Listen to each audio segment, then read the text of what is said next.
An aid ship loaded with food set sail on Tuesday from Cyprus to Gaza, the international charity behind the effort said. The shipment is a test for the opening of a sea corridor to supply aid to the territory where starvation is spreading 5 months into the Israel-Gaza war. World Food Kitchen, the charity founded by celebrity chef Jose Andres, posted on the X social media platform that a ship set sail on Tuesday.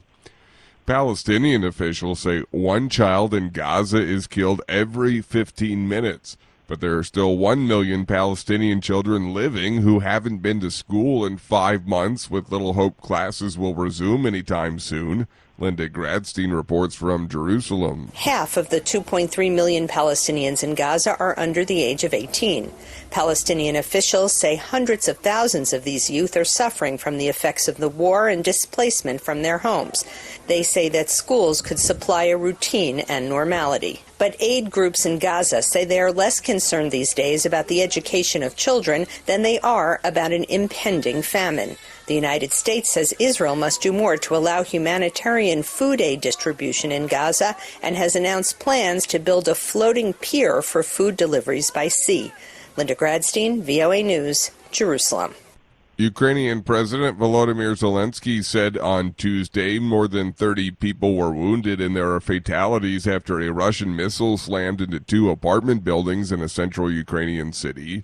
Zelensky also said he was looking forward to the arrival of a new defense package from the United States, the first such move in months, as additional funds for Kyiv remain blocked by Republican leaders in Congress. This is VOA News. Ukraine pounded targets in Russia with dozens of drones and rockets on Tuesday. Reuters correspondent Angela Johnston reports. Eyewitness video showed fire and smoke at 2 fuel facilities in the west. Russian officials also reported a separate fire at a major refinery. Moscow says it downed over 24 drones in all. The mayor of the western city of Belgorod posted images online, saying they showed the aftermath of an attack there. Meanwhile, Ukraine-backed armed proxy groups said they launched cross-border raids. Their fighters purport to be Russians who oppose the Kremlin. One group, called Freedom of Russia Legion, posted footage it said showed its fighters inside Russia. Russia denied that the groups had penetrated its territory, but said the border had come under attack in several places. Ukraine said the proxy groups were acting independently. Reuters correspondent Angela Johnston. Haiti's prime minister says he'll resign once a council is formed to lead the crisis-hit Caribbean country. AP correspondent Charles de Ledesma reports. Bowing to international pressure that seeks to save the country overwhelmed by violent gangs. Speaking on Monday in Jamaica, Secretary of State Antony Blinken pledged U.S. help. We support the plan to create a broad-based, inclusive, independent presidential college that would, in particular, first, take concrete steps to meet the immediate needs of the Haitian people. Blinken announced an additional $100 million to finance the deployment of a multinational force mission to Haiti. I'm Charles de Ledesma. Guinea's new prime minister has suggested that generals who seized power in a 2021 coup will delay a return to civilian rule until at least 2025. He was appointed by the military 2 weeks ago and is the first high-ranking official to indicate the junta may fail to meet their pledge to hand over power by the end of 2024. Regional bloc, the Economic Community of West African States, had pressured the military to organize elections before the end of the year. Colombia's Supreme Court has selected the nation's new Attorney General following a month of deliberations that were interrupted by protests outside the court and complaints from President Gustavo Petro, who argued the judges were stonewalling his nominees. The Attorney General's office is a branch of the Colombian state that has long been criticized for favoring its political allies. Observers are hoping the Attorney General's office can be more independent and impartial.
Thank you for watching.